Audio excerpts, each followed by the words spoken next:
네, 고성국 칼럼입니다. 네, 오늘은 이 칼럼을 세 개로 나눠서 보내드리겠습니다. 고성국 칼럼 첫 번째는 한덕수 46%라는 이 지지율이 갖는 의미입니다.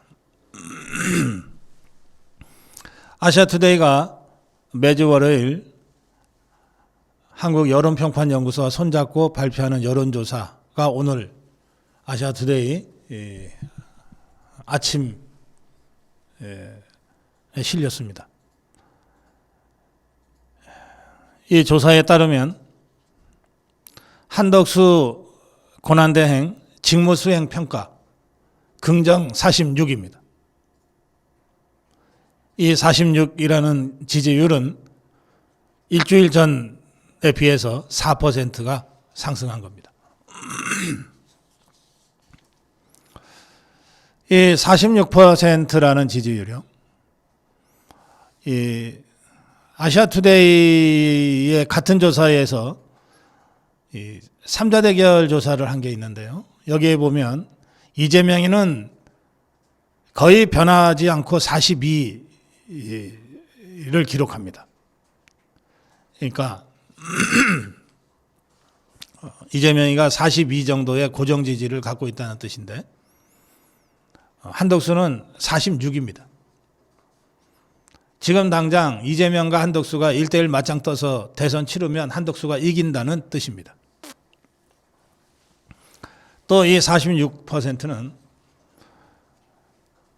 이 기성 언론들이 윤석열 대통령 지지율을 조사하지 않거나 조사해도 발표하지 않은, 그래서 여론조사상 실종돼 버린 석 달 전에 윤석열 대통령 마지막 지지율과 비슷합니다. 기성 언론은 발표하지 않았지만 그 후에도 저희 아시아투데이나 고성국 TV에서는 계속 대통령 지지율 조사를 해서 발표를 했는데 그때 45, 46, 47, 48 사이를 계속 기록하고 있었습니다. 윤석열 대통령 지지율이요. 그 지지율과 같은 숫자인 46%가 한덕수 대행 직무수행 긍정평가로 다시 나타난 겁니다. 저는 로데이터로 비교하기는 어렵습니다만 윤석열 대통령을 지지하고 있는, 지금도 지지하고 있는 사람들이 거의 다수가 한덕수 권한대행에 대한 지지를 보이고 있다, 그렇게 생각합니다. 한덕수에 대한 긍정평가, 서울과 영남이 과반 이상입니다. 서울에서 과반 이상 넘었다는 것도 매우 중요한 수치입니다. 서울에서 한덕수 지지율이 과반이 넘었어요. 절반 이상이 한덕수를 지지하고 있습니다. 영남은 매우 높죠. 그럼 호남은 어떨까요? 전북 출신, 호남 출신 한덕수에 대한 호남의 지지율은 28로 기록됐습니다. 낮은 숫자는 절대로 아니죠.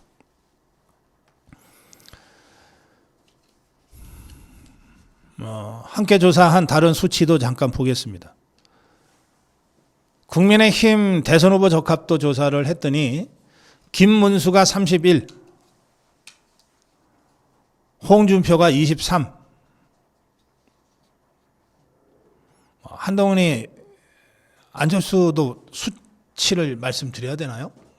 안철수 팔 같은 거 말씀드려야 돼요? 그냥 뺄게요. 김문수 31, 홍준표 23.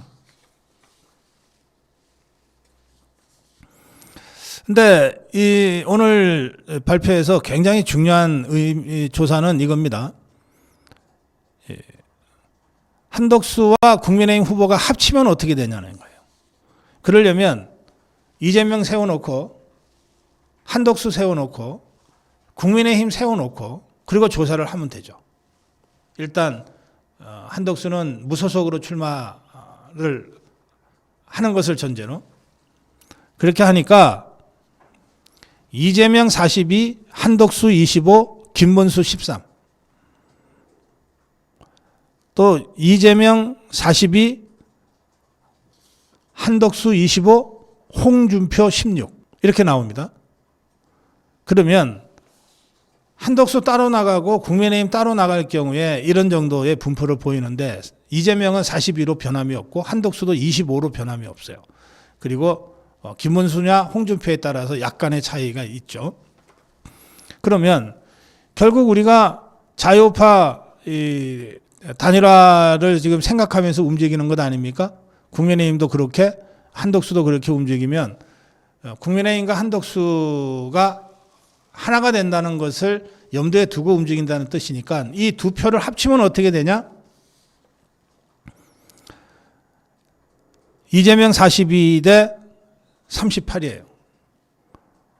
김문수가 나섰을 때, 홍준표가 나섰을 때는 이재명 42 대 41까지 올라갑니다. 물론 최종 후보는 한덕수일 가능성이 많죠. 한덕수가 더 높으니까. 그래서 이 아시아투데이는 이렇게 분석합니다. 이재명은 어떤 경우에도 42, 43을 넘지 못한다. 그리고 한덕수와 국민의힘은 합치면 40 전후까지 올라간다. 따라서 오차 범위 안이 된다. 많은 기성 언론, 족벌 언론들이 이재명이가 워낙 앞서가고 있어서 게임이 안 되는 것처럼 보도하는데 이거는 우리 국민들, 자유파 국민들에게 해봤자 안 된다고 하는 패배감, 패배주의를 만연시키기 위한 의도가 혹시 있을지 모르겠어요. 그런데 이렇게 아시아투데이 조사를 보면 한덕수와 국민의힘 후보가 단일화를 하는 순간 이재명과 오차범위 내 접전을 할 수 있는 것으로 조사가 되고 있잖아요. 따라서 통상적으로 우리가 단일화는 플러스 알파를 갖고 온다고 얘기하거든요. 예를 들어서 한덕수가 25고 김문수가 16이라고 하면 김문수가 13 여기에서는 그럼 합치면 38이지만 단일화에 따른 시너지 효과가 더 생겨서 이게 38이 45가 될 수 있다는 게 그게 단일화의 예술이라는 거예요. 그런 점들을 감안하면 결국 이번 대선의 승부는 지금 고정시켜 놓고 이재명이냐 누구냐가 아니라 우리 자유파가 국민의힘 후보 선출하고 한덕수 포함해서 또 자유통일당이나 황교안 대표까지 포함한 자유파 전체의 빅텐트를 어떻게 잘 관리해서 시너지를 최대한 이끌어내면서 컨벤션 이펙트를 최대화하면서 자유파 단일 후보로 만들어낼 거냐의 승부가 달려 있다는 겁니다. 단순 산술로만 하더라도 한덕수와 국민의힘 후보가 합치면 이재명과 오차범위 안에 혼전을 벌이고 있다. 이렇게 되는 것이고 이것이 단일화의 예술처럼 플러스 알파를 얼마를 더 갖고 올지 모를 폭발력 있는 사안인데 이것을 제대로 관리한다면 압도적으로 이길 수 있다는 의미를 이 오늘 여론조사가 보여주고 있는 것이기도 합니다. 아시아투데이는 여기에 착목해서 사설을 이렇게 썼습니다. 한덕수 플러스 국힘 후보 경쟁력 충분하다는 여론조사 결과다. 그러면서 역대 대선에서 두 가지 단일화가 대세론을 꺾었던 사례를 얘기합니다. 단일화로 몇 년간 대세를 구가해 오던 그 대세 후보를 꺾어버린 두 사례를 얘기합니다. 첫 번째가 2002년 노무현 때입니다. 그때는 이회창 대세론이 워낙 거셌어요. 이회창 대세론이 거의 한 7, 8년간 계속되고 있을 때입니다. 김대중이한테 질 때도 대세론을 구가하다가 졌고 김대중이한테 진 다음에도 여전히 이회창 대세였어요. 근데 그 대세가 어떻게 꺾였냐? 대선 한 달 전에 전격적으로 이루어진 노무현 정몽준 단일화로 꺾였어요. 또 2022년 윤석열 안철수 단일화도 마찬가지입니다.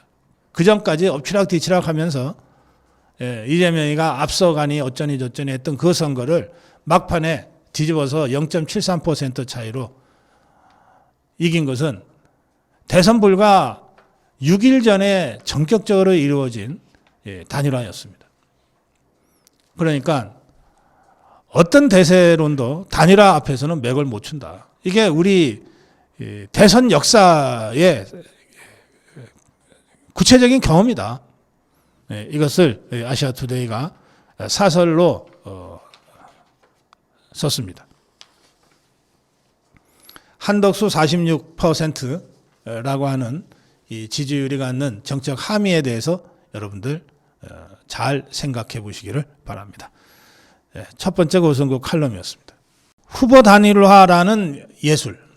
제가 한 40년 정치평론을 하면서 여기까지 왔는데요. 저는 정치학에서 가장 중요한 것이 정치적 상상력이라고 얘기해 오곤 했습니다. 정치권에 끊임없이 정치적 상상력을 발휘하라고 주문해 왔어요.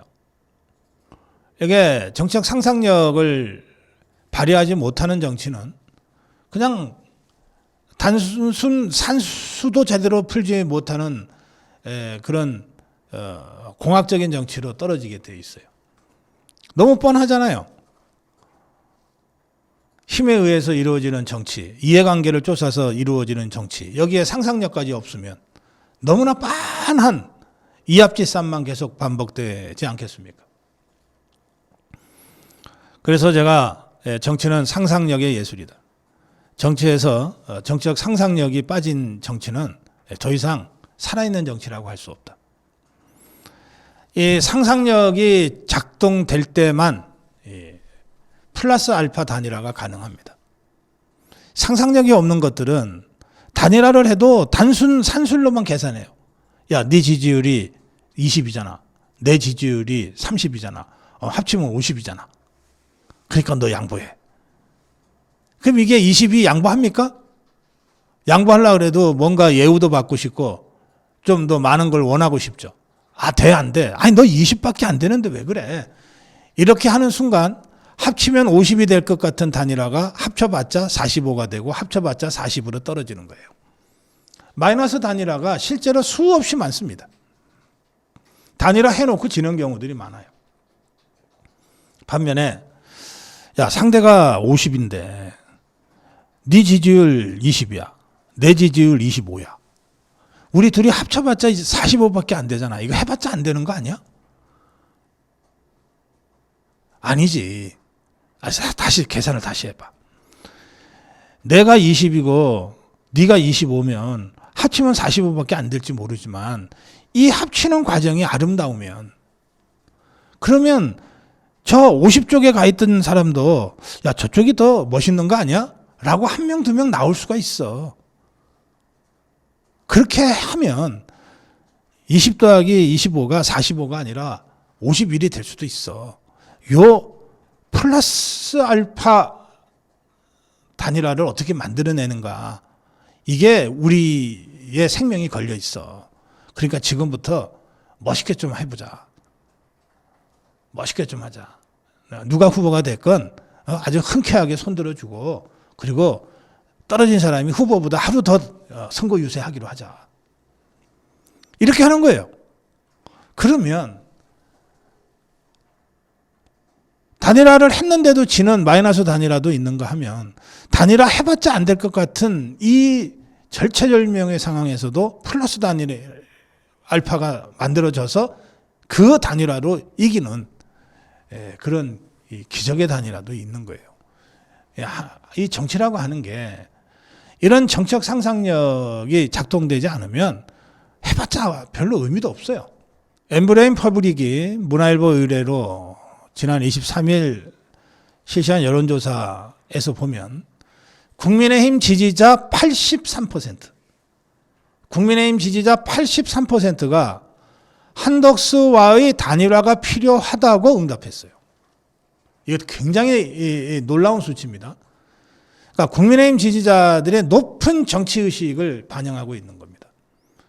그러니까 국민의힘 지지자들은 국민의힘을 지지하는 걸로 표집되지만 실제로는 어떤 경우에도 이재명은 안 돼라고 하는 반 이재명 전선에 서 있는 분들이에요. 그런데 이분들이 보기에 절대 이재명은 안 돼 하는 반 이재명 전선에 서서 보니까 국민의힘 갖고는 혼자만으로는 안 될 것 같다는 거예요. 그러니 한덕수와 힘을 합쳐야 돼. 아니, 한덕수면 어때? 이렇게 되어 있는 겁니다. 이것이 한덕수와의 단일화가 필요하다는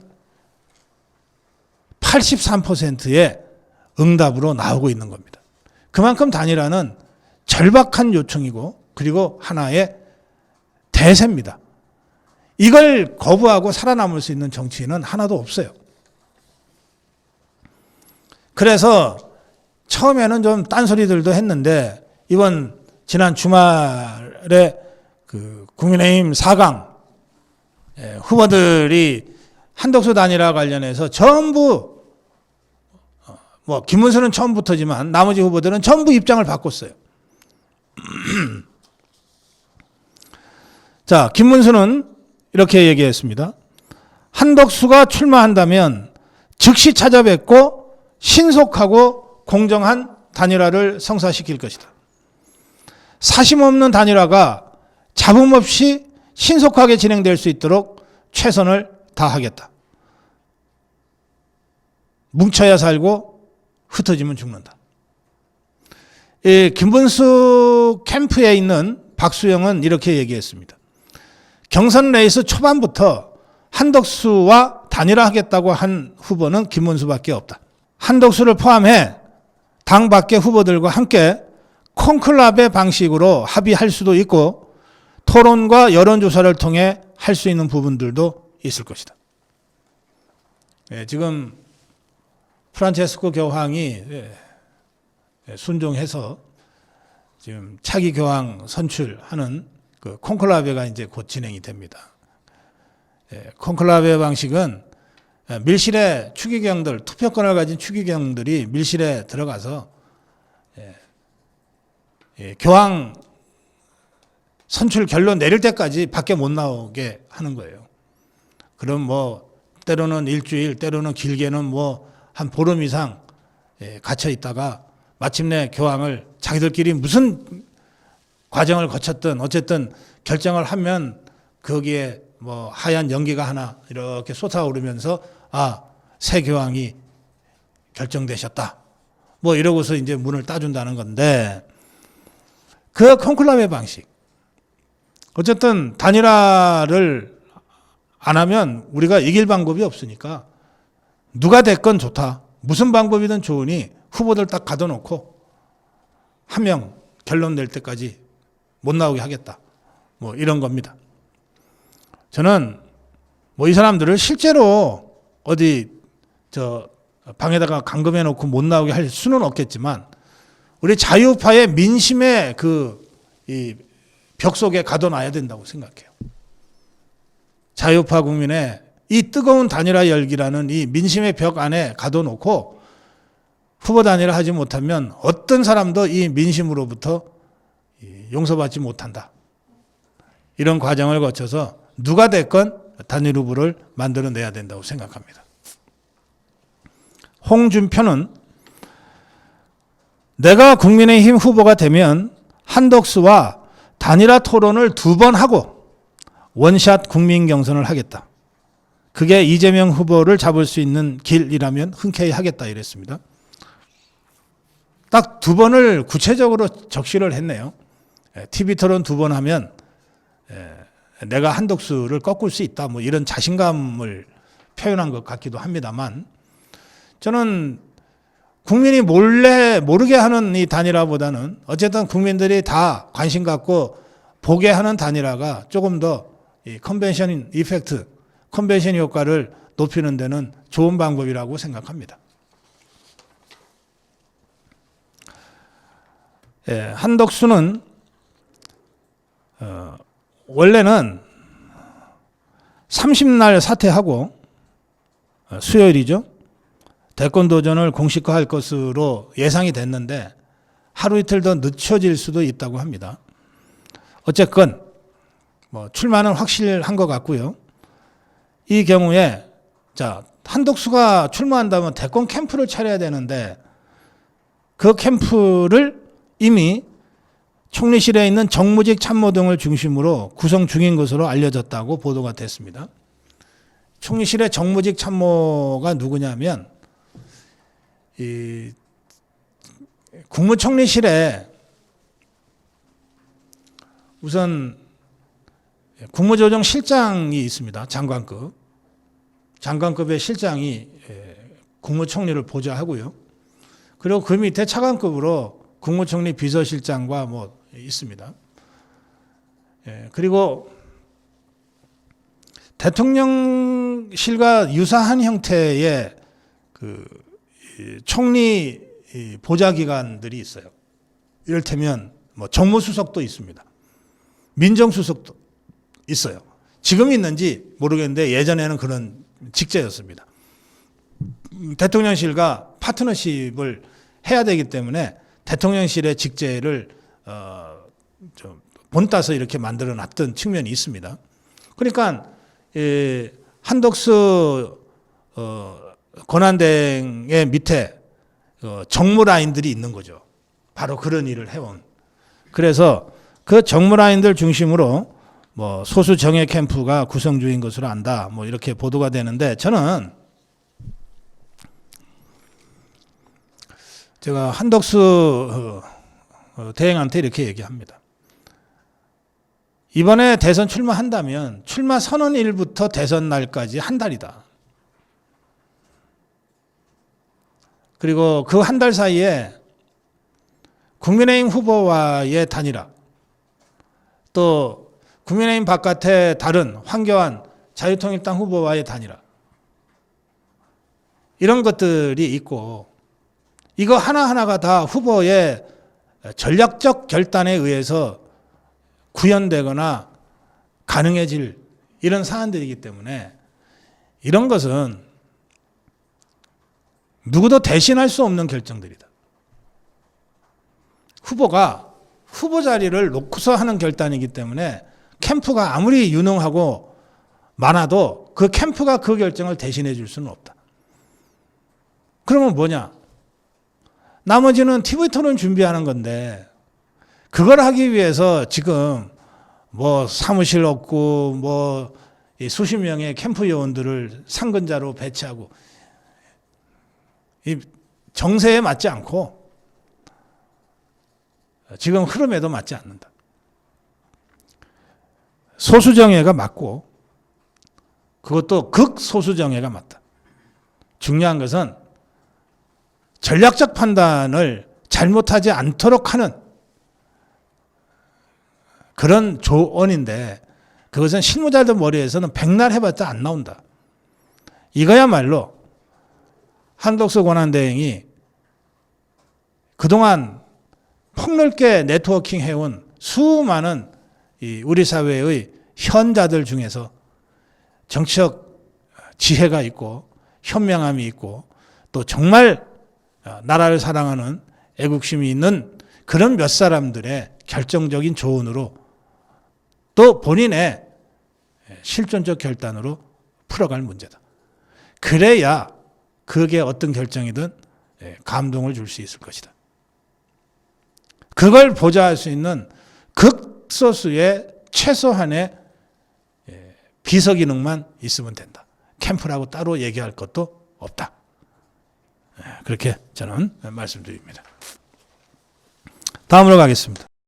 네, 한덕수의 원포인트 대통령론이라고 하는 것이 뭐 그렇게 무슨 돌아다니는 건 아닌데 제가 그렇게 이름을 붙여봤어요. 중앙일보 보도인데요. 아까 말씀드린 대로 30날 대선 출마 방안이 유력하게 거론되다가 한 2, 3일 늦춰질 수도 있다고 하는데 그건 뭐냐 하면 그 존 펠런 미 해군성 장관이 30날 우리나라를 방한한다는 겁니다.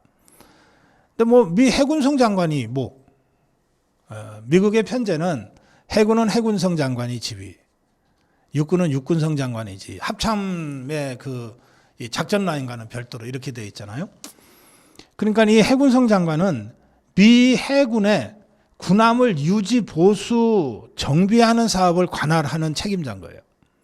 이게 트럼프 대통령이 미 해군력의 퇴조를 걱정하면서 우리 한국의 조선기술과의 결합이 중요하다라고 얘기한 바로 그 대목입니다. 그러니까 그거를 의논하기 위해서 해군성 장관이 온다는 거예요. 그러면 이것은 지금 트럼프를 상대로 해서 굉장히 복잡하고 어려운 외교 통상 교섭을 해야 될 한덕수 권한대행의 입장에서는 미국이 아쉬워하는 바로 이 대목, 미 해군 군함의 유지 보수 정비 사업을 총괄하는 존 펠런 해군성 장관이 와서 우리나라의 조선업계 현황과 협력 방안을 검토한다고 하는데, 이 사람을 지렛대로 해서 이미 최상목, 안덕근 두 사람을 보내서 지금 협상을 시작을 했는데, 그 통상협상에 결정적인 어떤 지렛대 역할로 이 존 펠런 장관을 이용해야 될 필요가 생긴 거예요. 그래서 출마선언 하루 이틀 늦추더라도 이 해군성 장관을 권한대행 자격으로 만나야 비로소 공식성이 실리니까, 권한대행 그만두고 그냥 후보 중에 하나로 만나서야 그게 공식성이 실리지 않잖아요. 그래서 대한민국 정부의 공식성을 실어서 존 펠런 장관을 잘 관리를 해야 되기 때문에 출마 선언을 하루나 이틀 정도 늦출 수밖에 없다, 이런 얘기가 나오고 있는 겁니다. 총리실 고위 관계자는 한미 조선 협력은 트럼프 행정부와의 관세 협상에서 가장 중요한 요소다, 그 의미를 이렇게 설명했어요. 또 비슷한 시기에 앞서거니 뒤서거니 도널드 트럼프 주니어, 그러니까 트럼프 대통령의 아들인데 가장 영향력 있는, 일론 머스크보다도 더 영향력이 크다고 평가되는 도널드 트럼프 주니어가 한국을 찾아온다고 합니다. 이것도 대통령 권한 대행으로 만날 때와 그걸 사퇴하고 난 다음에 대선 후보로 만날 때는 완전히 달라집니다. 그래서 이런저런 일정들, 권한 대행으로서 감당해야만 될 일정들이 30일 이렇게 있으니 그것까지 마무리하고, 그러면 5월 3일 날 국민의힘 후보가 최종 결정이 되니 뭐 기왕에 2, 3일 늦어진 거 국민의힘 후보 결정까지 보고 그리고 사퇴를 하면 되지 않겠냐. 5월 4일 전에 사퇴를 하면 되니까요. 5월 4일까지는 자리에서 물러나면 출마가 가능합니다. 대개 일정을 지금 그렇게 약간 늦추고 있는 것 같습니다. 또 한덕수는 대선에 출마해서 내가 대통령에 당선이 될 경우에 나는 그 대통령 임기 5년 다 채울 생각 안 한다. 조기에 개헌 마무리하고 7공화국의 문을 열고 나는 그만두겠다.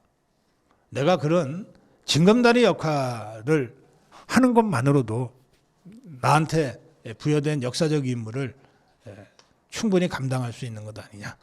이런 뜻을 주변에 피력했다고 합니다. 여러 차례. 자신의 임기를 줄여서라도 대통령과 국회의 권한을 조정하는 개헌이 필요하다.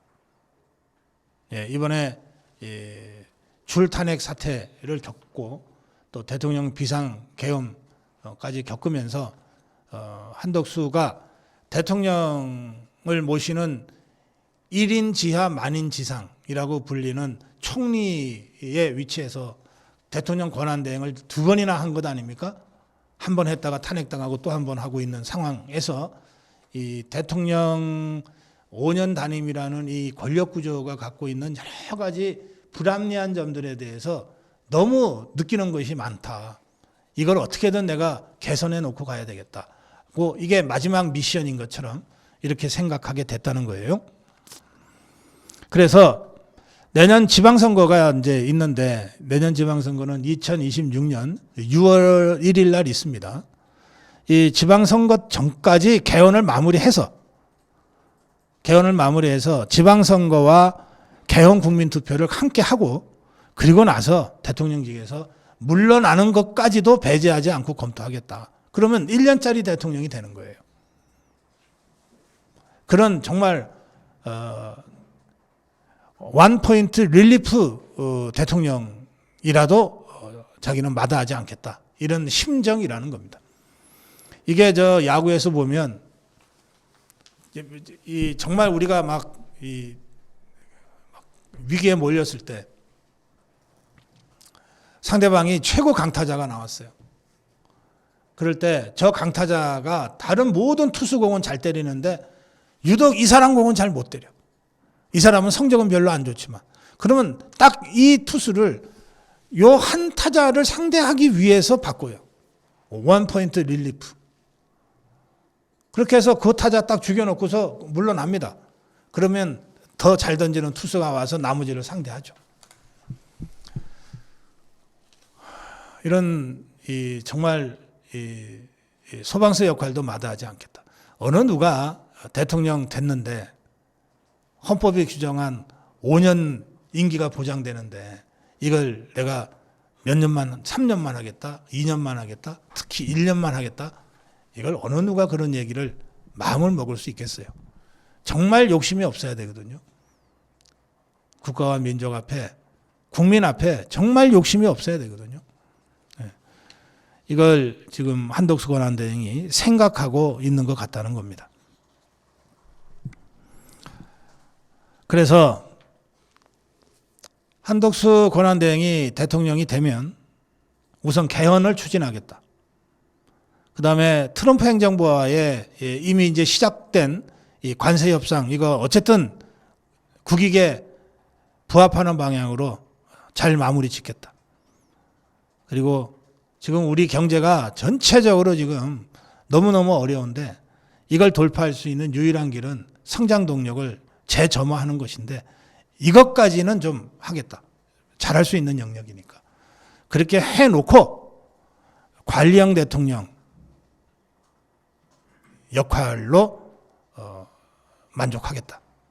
차기 정부로 정권을 넘기는 징검다리 원포인트 릴리프 정부라도 마다하지 않겠다. 이런 심정이라고 합니다. 한덕수 권한대행은 대한민국 헌정의 정대철 회장 등을 만날 예정인데 정대철과는 경기고등학교, 서울대학교 5년 선후배 사이로 오랫동안 인연이 이어져 온 사이라고 하는데 이 정대철이 주도하는 헌정회는 지난 23일 국회에서 대선 후보들이 내년 6월 지방선거 때 개헌 국민투표를 약속하라는 성명을 발표하는 등 정치권의 개헌 드라이브를 주도해 오고 있습니다. 그래서 그냥 가까운 선후배 사이니까 만나겠지라고 할 수도 있지만 바로 이런 그야말로 원포인트 개헌, 원포인트 릴리프 하는 이 한덕수의 이 구상을 깊이 공유하기 위한 그런 자리가 되지 않을까 하는 예상도 있습니다. 이런 내용들을 담아서 제가 한덕수의 원포인트 대통령론이라고 하는 것으로 정리해서 여러분께 말씀드렸고 이 부분에 대해서는 앞으로 한덕수 출마 이후에 굉장히 중요한 선거 이슈로 우리 국민적으로 토론 관심사가 되지 않을까 생각합니다. 네, 고성국 칼럼이었습니다. 네, 고성국 칼럼입니다. 사이코패스는 개인 원한을 체제 공격으로 푼다. 자유일보의 주동식 칼럼이 아주 재밌습니다. 문재인을 분석한 것인데요. 저는 주동식의 문재인 분석을 보면서 이재명이 떠올랐습니다. 자, 주동식의 주장은 이렇습니다. 김대중도 노무현도 다 좌파 출신이지만 문재인은 좀 달랐다. 좌파긴 좌파인데 처음부터 대한민국에 대한 피해의식과 증오심을 갖고 있었다. 그래서 김대중과 노무현도 탈원전 얘기를 했다가도 전문가들이 탈원전을 하면 우리가 얼마나 힘들게 되는지를 설명을 하니까 포기를 하더라. 근데 이 문재인이는 전혀 그렇지가 않더라. 아무리 전문가들이 설명을 해도 포기하지 않고 밀어붙였는데 이것은 처음부터 문재인이가 대한민국 체제를 파괴하려는 복수심을 갖고 정치를 했기 때문이다. 이게 이제 주동식 평론가의 핵심 주장입니다. 자, 그런데 이 사이코패스가 문재인이를 우리가 사이코패스라고는 얘기하지 않잖아요. 뭐 일반적으로. 그러니까 이자는 평생 가면을 쓰고 살은 것 같아요. 문재인이는. 지금도 가면을 쓰고 있는 것 같고, 아마 같이 산다는 그 정수기도 이 문재인이의 가면 밑에 있는 진짜 얼굴을 본 적이 없을 거예요. 보통 가면을 쓰거나 가발을 쓰는 사람들은 자기 잘 때는 벗어놓고 잔다는데, 아예 요즘은 그 잘 때도 이 덮어쓰고 쓰는 이 가발이 개발되어 있고, 이 가면도 잘 때도 아예 안 빼낸다는 거거든요. 그러니까 뭐 평생 옆에서 같이 살았는지는 모르겠지만 정수기도 문재인의 진짜 가면 밑에 얼굴을 본 적이 없을 것 같다. 제가 그렇게 생각해요. 그래서 이자는 사이코패스라기보다는 아마 자기 자신의 정체성, 지가 누군지도 잘 헷갈릴 수밖에 없는 그런 이중인격자일 가능성이 많습니다. 문재인이는. 반면에 이 이재명이 이자는 말이죠. 가면을 쓰지를 않았어요. 평생 지 생긴 대로 놀았어. 평생 지 생긴 대로 하고 있어요. 그러니까 막 숨소리도 습이야. 지 형수한테도 막 그냥 막 어쩌고 저쩌고, 이걸 숨기지를 않아요. 가면 쓰지를 않습니다. 그리고 이게 뭐가 어때서? 내가 못할 뻔했어? 이렇게 다니는 거예요. 그 일종의 이게 전 사이코패스 같은 성격이 있지 않냐고 다들 그래서 문제를 제기하는 것인데, 이 역사상 말이죠. 이 독재자들이 두 부류가 있어요. 철저하게 문재인이처럼 가면을 쓴 독재자들이 있어요. 가면을 쓴 독재자들이 있어요. 이게 누구냐면요. 스탈린, 마오쩌둥, 김일성이 같은 자들이에요. 이 자들은 가면을 평생 쓰고 다녔어요. 겉으로는 정말 자유로운 어버이야. 만인의 부모지. 속으로는 온갖 나쁜 짓을 다 해도 그 가면을 쓰고 다녔어요. 그런데 아예 난 가면 같은 거 필요 없어. 나는 내 생긴 대로 살 거야. 하고 가면을 딱 벗어 던지고서 처음부터 그야말로 지 하고 싶은 대로 마구잡이로 어릴 때의 이 원앙까지 전부 다 체제를 향해서 총폭탄 던지듯이 집어 던지면서 독재를 한 광란의 독재자가 있어요. 그게 히틀러예요. 히틀러는 가면을 쓴 적이 없습니다. 히틀러의 발언은 중의적이지가 않아요. 아주 직접적이고 직설적이에요. 그래서 히틀러를 사이코패스라고 하는 거예요. 그러니까 사이코패스가 사적 원한을 가진 사이코패스가 권력을 잡을 때 어떻게 되냐? 600만 명이 죽어요. 그러니까 사이코패스가 그냥 길거리에서 묻지마 살인을 하면 그냥 몇십 명 죽는데 그칠지 몰라. 근데 이 사이코패스가 권력을 잡으면 600만 명이 죽어요. 개인적 원한을 체제 공격으로, 그것도 단 하나의 양심의 거리낌 없이, 표정 하나 바뀌지 않고, 정치 모방 안 할 거야. 그러나 내란 종식은 해야지. 라고 하는 말을 그냥 표정 하나 바뀌지 않고 하는 거예요. 네, 오늘 고성국 칼럼, 사이코패스는 개인 원한을 체제 공격으로 푼다. 네, 조동식 칼럼에 덧붙여서 이 말씀을 제가 드리고, 지금 우리가 얼마나 위험한 상황에 처해 있는지 우리가 흔히 체제전쟁 하는데 체제전쟁도 전쟁 나름이지. 이거는 통상적인 체제전쟁보다도 훨씬 더 위험한 그런 체제전쟁을 우리가 하고 있다는 점을 여러분들 분명히 인식하시기 바랍니다. 네, 고성국 칼럼이었습니다. 고성국 칼럼입니다. 김문수 아직 마지막 싸움이 남아 있습니다. 사실 저는 어제 홍준표의 정계 은퇴 선언을 보면서 참 마음이 짠했습니다.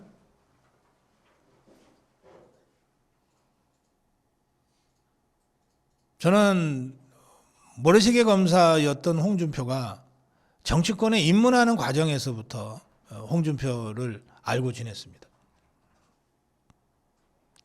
그가 초선 의원이 됐던 1996년 16대 총선. 김문수도 그때 초선 의원이 되고 홍준표도 그때 초선 의원이 됐습니다. 그 선거도 제가 잘 알고 가까이서 봤어요. 그 후 지금까지 때로는 격렬하게 비판도 하고 때로는 역시 홍준표라고 높게 평가도 하면서 여기까지 왔는데 그 홍준표가 마침내 자신의 정치 역사에 마침표를 찍는 정계 은퇴 선언을 하는 걸 보고 참 마음이 좀 짠했습니다. 홍준표는 이렇게 선언했습니다. 이제 소시민으로 돌아가 시장에서 거리에서 부담 없이 만날 수 있는 일개 시민으로 남으려고 한다.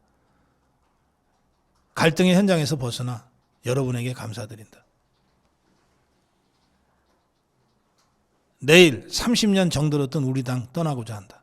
더 이상 당에서 내 역할이 없고 더 이상 정계에 머물 명분도 없어졌다. 새로운 인생을 살겠다. 그동안 저를 지지해 주신 당원 동지 여러분께 머리 숙여 깊이 감사드린다. 이렇게 했습니다. 아직 정계 은퇴 선언식을 한 건 아니고 또 탈당식을 한 건 아닙니다. 그런데 사실상 정계 은퇴하겠다 그리고 탈당하겠다 이런 뜻은 분명히 밝힌 상태입니다. 그런 상태에서 김문수가 아직 마지막 싸움이 남았다면서 홍준표의 탈당을 만류했습니다. 페북에 김문수의 편지라고 하는 글을 올렸어요. 제가 그 글을 읽어드리겠습니다. 참고로 김문수는 홍준표보다 2살인가 3살인가 위입니다. 그래서 사석에서는 홍준표가 김문수에게 형이라고 부르는 사이로 제가 알고 있습니다. 김문수의 편지입니다. 홍준표 후보님께 오랜 세월 함께 해온 김문수입니다.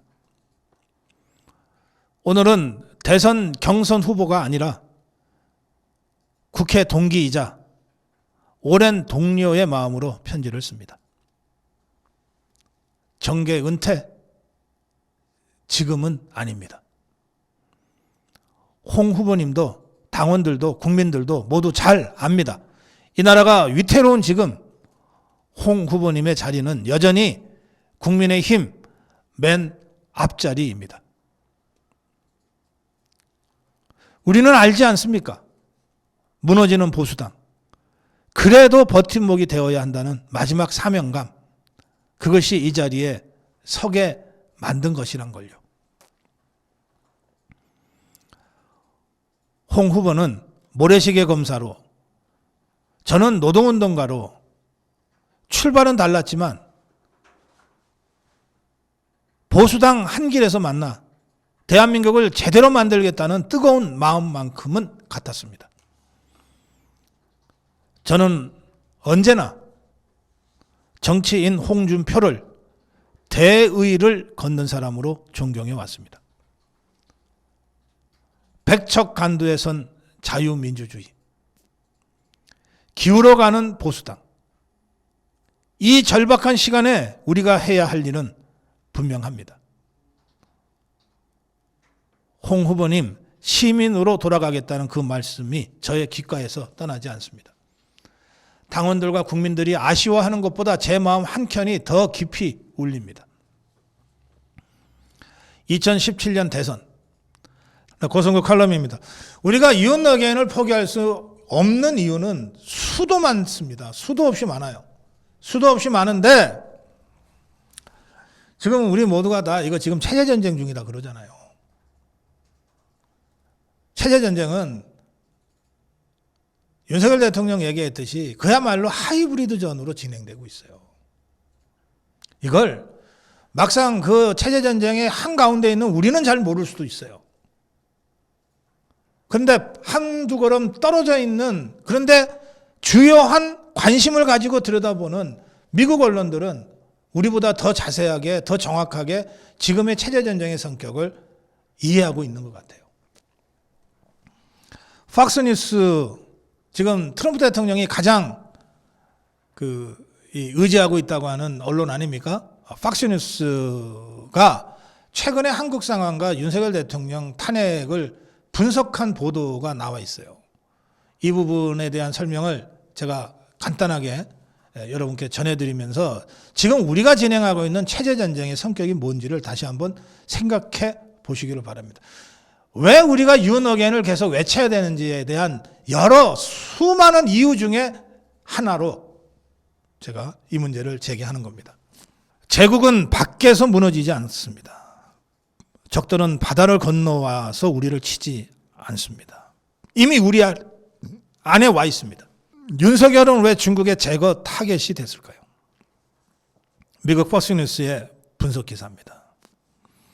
중국 공산당에게 윤석열은 반드시 제거해야 할 전략적 위협이었습니다. 윤석열은 취임 직후 미국, 일본과 삼각 안보 협력을 강화했고 대만 해협 문제에 있어서도 분명한 자유 진영의 입장을 밝혔습니다. 북중, 중국과 북한 공조에 대해서 강력한 군사적 대응 의지를 표명했고 반중 외교 라인을 형성했습니다. 중국 공산당 입장에서는 결코 좌시할 수 없는 외교적 도발이었습니다. 윤석열은 중국 공산당의 동북아 전략을 저지한 외교적 장애물이었고 그래서 제거 대상이 되었던 겁니다. 중국 공산당은 오랜 기간 준비해왔던 한국 내 종중, 친중 세력을 통해 윤석열 제거에 성공했습니다.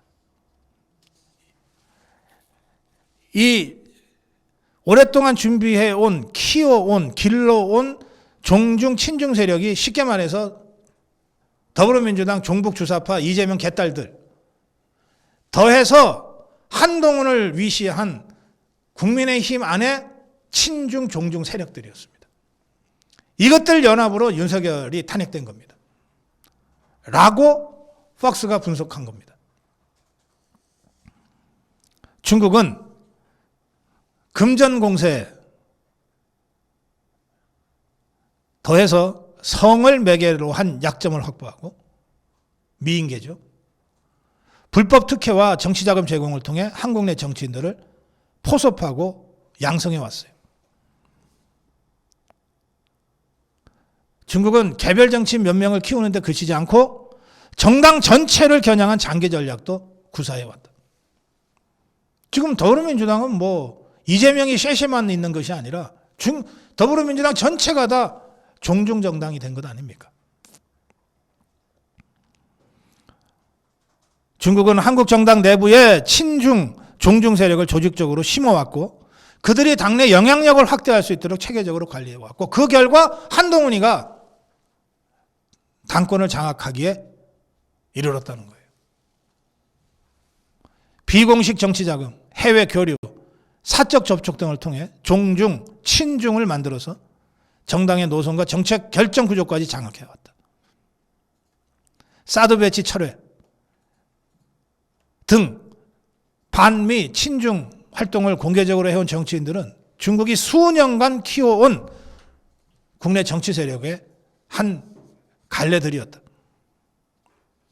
지난 두 차례 총선에서 중국 공산당이 개입했다는 증언도 수없이 많이 있다. 선거 부정은 한국의 내부 조작이 아니라 중국 공산당이 직접 개입해 체계적으로 실행한 공작이었다는 주장은 윤석열 대통령이 계엄령 선포 이유를 설명하면서 구체적으로 제시한 바도 있다. QR코드 조작, 사전투표 조작, 여론조사 조작 등 수많은 의혹들이 그동안 제기되어 왔고 이 배후에 중국이 있어 왔다는 것은 주지의 사실이다. 이런 상황에서 윤석열 대통령이 4월 4일 파면당하자 가장 먼저 중국 관영 방송들이 보도하면서 일제히 환영 칼럼들을 써댔다. 윤석열 대통령 비록 길지 않은 집권기간이었지만 그 2년 7개월 동안 해낸 일은 역대 어느 정권 대통령이 했던 것보다 더 많다. 대만 해협 문제, 인도 태평양 전략 구축, 한미일 협력 강화, 사드 배치 등의 전략적 이해.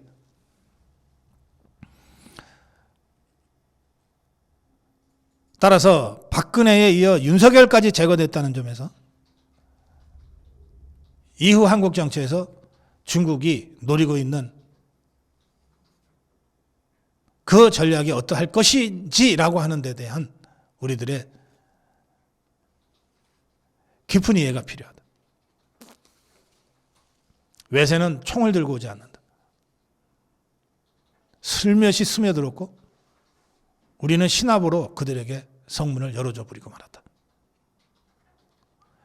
저들은 천문학적인 돈을 뿌리고 있고 그 돈으로 언론을 장악하고 있고 판사를 매수하고 있고 정치인을 길러냈고 선관위를 삼켰고 대한민국 선거를 조작했고 그래서 국회에는 최하류 인간들로 그득차게 만들어놨다. 그들과 싸워서 이겨야만 한다. 지금 우리가 처해 있는 체제전쟁은 바로 그러한 체제전쟁이다. 왜 윤석열 대통령이 탄핵됐는지 그리고 우리가 지금 왜 다시 윤 어게인을 외쳐야 되는지 수많은 이유 중에 바로 이 체제전쟁의 하이브리드전 성격 이 점에 우리가 착목해야 된다 라고 하는 점을 여러분께 다시 한번 환기시킵니다. 네, 고성욱 칼럼이었습니다. 네, 한덕수 권한대행이 어제 밤 12시까지 최상목 사표 수리하느라고 관저에 갔다가 다시 청사로 나와서 밤 늦게까지 마지막 공무를 처리했습니다. 어제 한덕수 권한대행의 국민께 드리는 말씀, 그러니까 권한대행 국무총리를 사임하는 그 입장문이 발표가 됐는데 오늘 대통령 출마 선언을 하면 또 다른 선언문이 나오겠습니다만 어제 국민들께 드리는 이 말씀이라고 하는 대통령 권한대행 사퇴의 편 여기에 한덕수의 문제의식이 잘 담겨져 있어서 제가 지금부터 그 국민께 드리는 말씀을 함께 여러분과 읽어보겠습니다.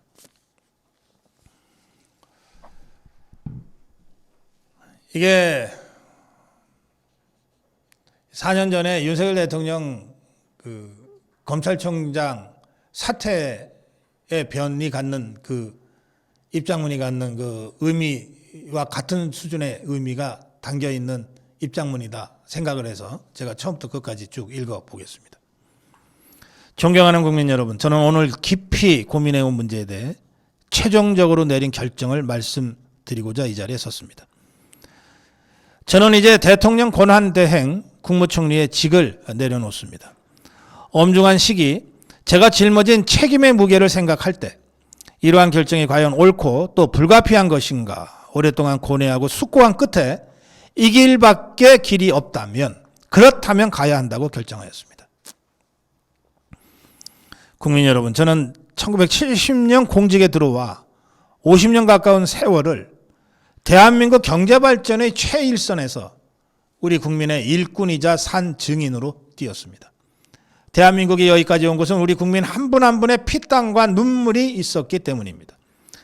우리나라가 이만큼 일어선 것은 전 국민이 합심해서 이룬 기적입니다. 그 여정에 저의 작은 힘과 노력을 보탤 수 있었던 것이 제 인생의 보람이자 영광이었습니다.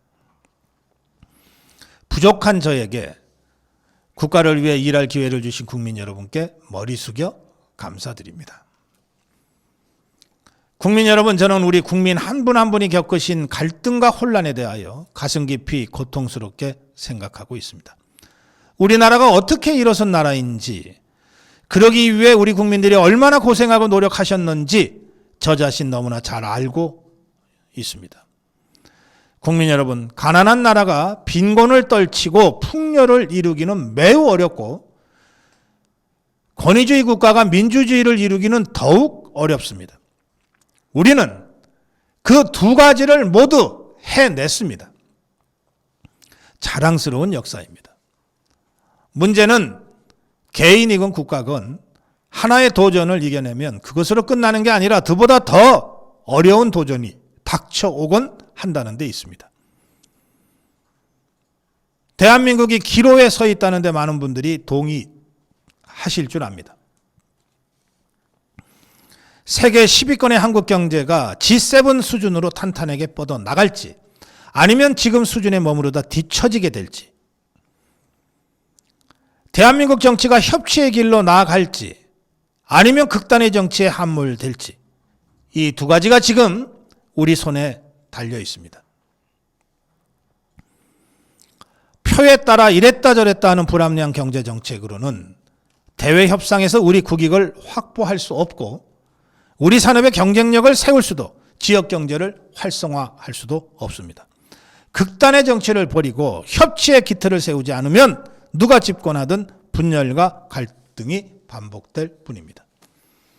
저는 이 두 가지 문제를 해결하지 않는 한 우리가 여기서 멈출지 모른다는 절박한 위기감을 느끼고 있습니다. 국민 여러분, 50년 가까운 세월 경제의 최일선에서 제가 배운 것은 국가가 앞으로 나갈 때 국민도 앞으로 나갈 수 있다는 단순한 진실입니다. 대한민국은 안팎으로 이제까지 없던 거대한 도전과 위기에 직면해 있습니다. 대한민국은 수출로 일어선 나라인데 전 세계 통상 질서가 급변하고 있습니다. 대한민국은 안보가 생명인데 우리를 에워싼 지정학적 질서가 한치 앞을 모르게 흔들리고 있습니다. 대한민국은 하나로 뭉쳐 위기를 극복해 온 나라인데 지금 우리 사회는 양쪽으로 등 돌린 진영의 수렁에 빠져 벌써 수년째 그 어떤 합리적 논의도 이루어지지 못하는 실정입니다.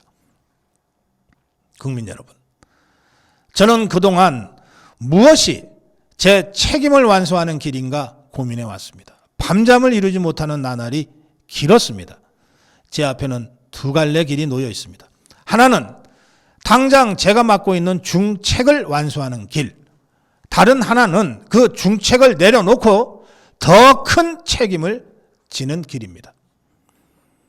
저는 우리가 직면한 위기를 극복하기 위해 제가 할 수 있는 일, 제가 해야 하는 일을 하고자 저의 직을 내려놓기로 최종 결정하였습니다.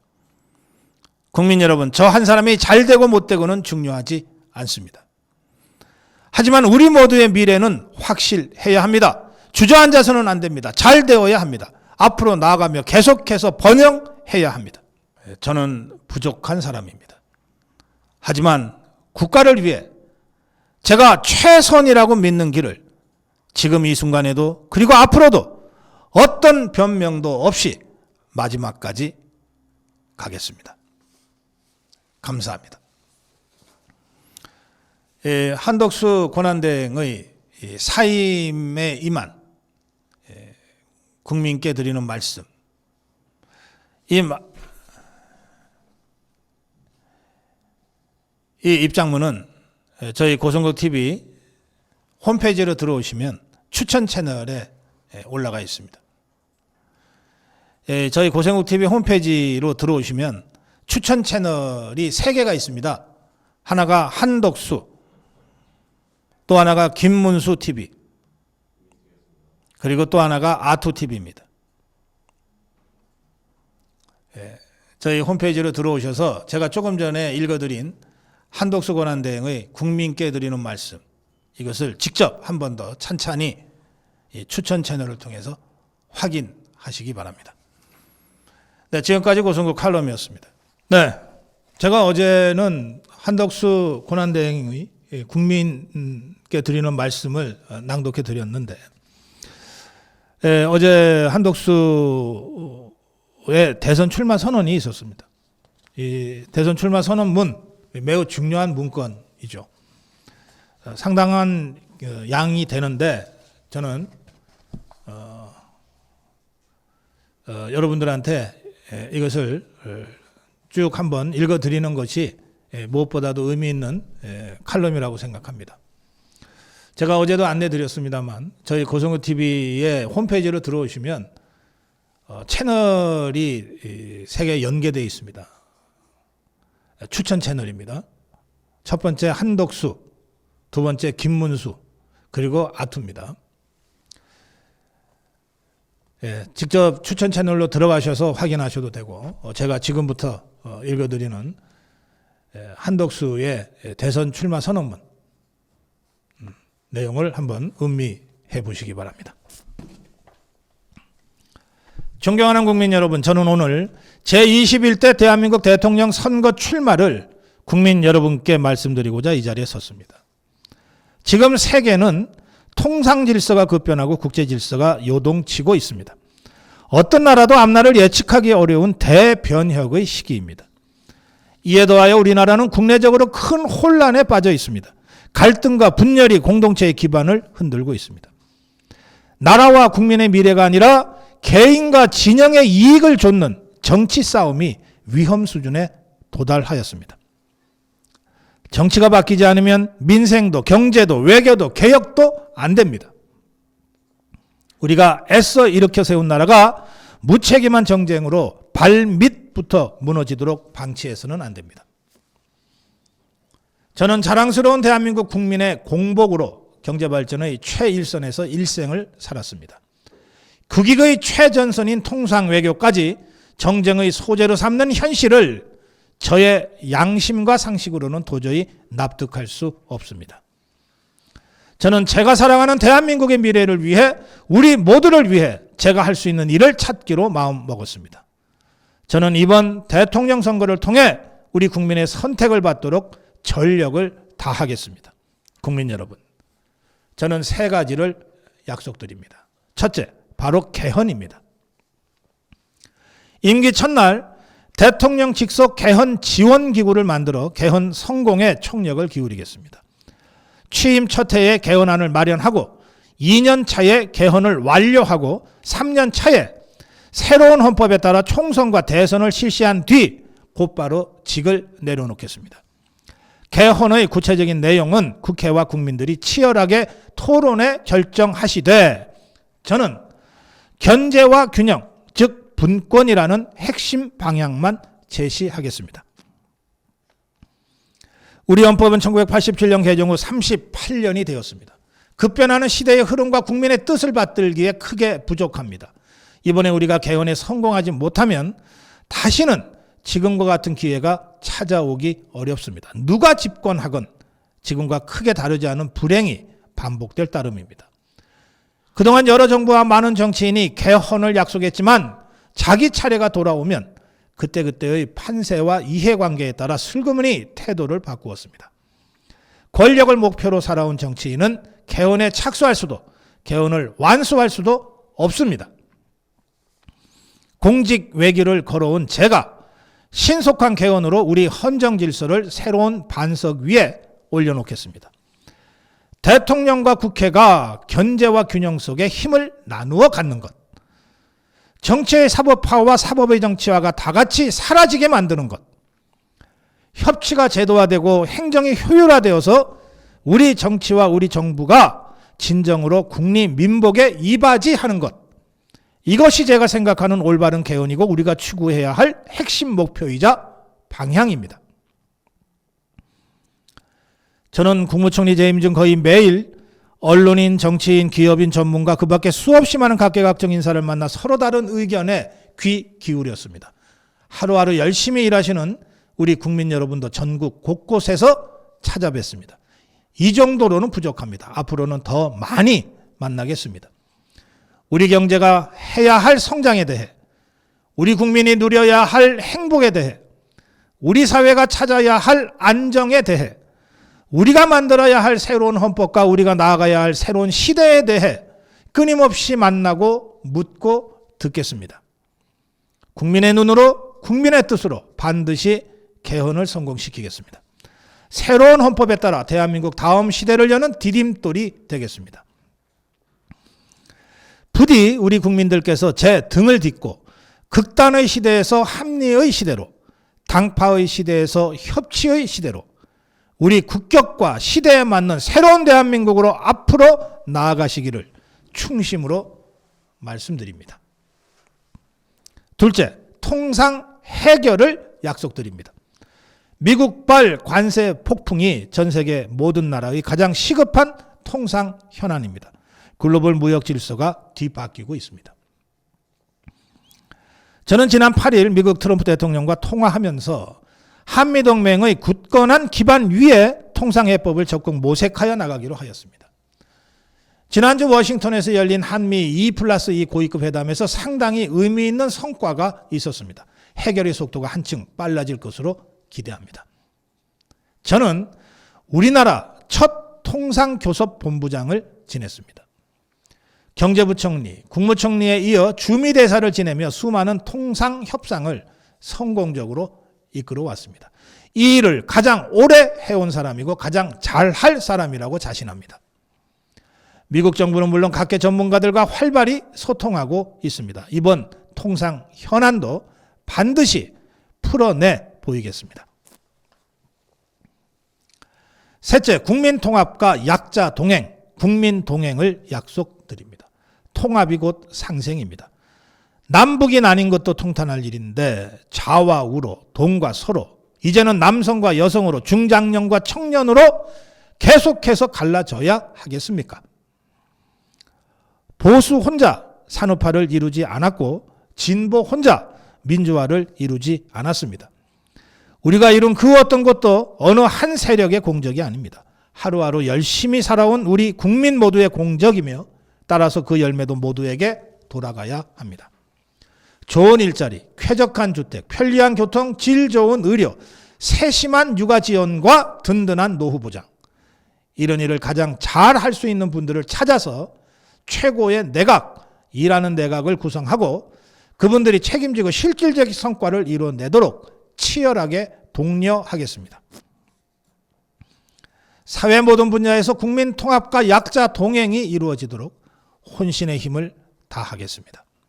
존경하는 국민 여러분, 그동안 많은 분들이 저에게 대통령 출마를 권유하며 간곡히 당부하셨습니다. 정치를 정상화하라. 제발 그만 싸워라. 나누지 말고 합쳐라. 경제를 살려라. 민생을 챙겨라. 한마디로 정치 걱정 안 하고 안심하고 살 수 있게 해달라 하셨습니다. 명심하겠습니다. 개헌을 제대로 집요하게 추진하겠습니다. 민생을 제대로 집요하게 보살피겠습니다. 통상협상 저에게 맡겨주십시오. 하나를 해도 똑바로 하겠습니다. 새로운 정부는 한독수 정부가 아닙니다. 좌우로 나뉘는 대신 앞으로, 오직 앞으로 나아가고 싶은 모든 사람의 정부, 바로 여러분의 정부입니다. 저는 이길 수 있는 경제 대통령이고 좌나 우가 아니라 앞으로 나아갈 사람이며 약속을 지킨 뒤 즉시 물러날 사람입니다. 저는 내일부터 우리 국민이 나고 자라서 백발이 될 때까지 삶의 단계마다 국가의 정책이 어떻게 달라져야 하는지 구체적인 대안을 하나하나 말씀드릴 생각입니다. 민주당 대표를 포함하여 정치권과 우리 국민이 제안하는 좋은 정책이 있다면 그 또한 아무런 고정관념 없이 받아들여 효율적으로 실행하겠습니다. 국민 여러분, 저는 제가 모든 것을 할 수 있다고 생각하지 않습니다. 그래서도 안 된다고 생각합니다. 그동안 여러 대통령님을 모시고 일하면서 저는 여러 가지를 느꼈습니다. 대통령은 고독한 자리이고 책임이 막중한 자리입니다. 엄청나게 많은 일을 할 수 있는 자리인 동시에 자기 혼자 할 수 있는 일이 의외로 거의 없는 자리이기도 합니다. 저는 철학과 소신을 가지고 국정을 운영하되 각각의 부처는 그 부처를 맡은 분께 맡기고 대통령은 대통령이 해야 할 일에 몰두하겠습니다. 제 아무리 능력이 출중한 사람이라도 세상 모든 것을 샅샅이 살피는 만기 친남은 가능하지도 않고 가능해서도 안 됩니다. 여러 사람의 지혜는 한 사람의 지혜보다 언제나 깊고 넓기 때문입니다. 저에게 가차없이 쓴소리 하시는 분들, 대선 과정에서 경쟁하시는 분들을 한 분 한 분 삼고초려해 거국 통합 내각에 모시겠습니다. 차관급 이하의 인사는 철저하게 그분과 함께 일할 부총리와 장관이 책임지고 발탁하도록 하겠습니다. 국민 여러분께서는 저에게 국무총리를 하면서 못한 일을 대통령이 된다고 갑자기 어떻게 해내겠느냐고 물으실지 모릅니다. 국무총리라서 못한 일을 대통령의 힘으로 반드시 해내겠습니다. 그 말을 어떻게 믿느냐 물으시는 분들께 저는 제 말이 아니라 제가 살아온 인생을 보아달라고 말씀드리고 싶습니다. 누구의 인생에나 그 사람에게 가장 중요한 질문이 있습니다. 저의 경우에 그 질문은 저라는 평범한 사람이 나라를 위해 무엇을 할 수 있는가 였습니다. 저는 1인당 국민소득이 100달러가 채 안 될 때 태어나 1,000달러, 1만 달러 시대, 2만 달러, 3만 달러 시대를 우리 국민의 일꾼으로 살았습니다. 노력형이었지 천재였던 적이 없고 밤늦도록 제가 맡은 일에 몰두하면서 나라의 성장에 힘을 보태는 것이 그 어떤 일보다 보람이었습니다. 우리나라가 강해지고 풍요로워지는 것, 세계 속에 존경받고 사랑받게 되는 것, 그 과정을 지켜보고 기여하는 것이 지금도 앞으로도 저의 인생이고 꿈입니다. 국민 여러분, 저의 이념은 단 하나, 대한민국의 기적이 여기서 끝나서는 안 된다는 것. 우리는 계속 앞으로 나아가야 한다는 것. 이것입니다. 우리 청년들이 저를 디딤돌로 삼으시기를, 마음껏 저를 넘어 세계로, 미래로, 더 밝은 시대로 나아가시기를 소망합니다. 오직 국리민복을 위해 일하고 또 일하겠습니다. 감사합니다. 고성국 칼럼이었습니다.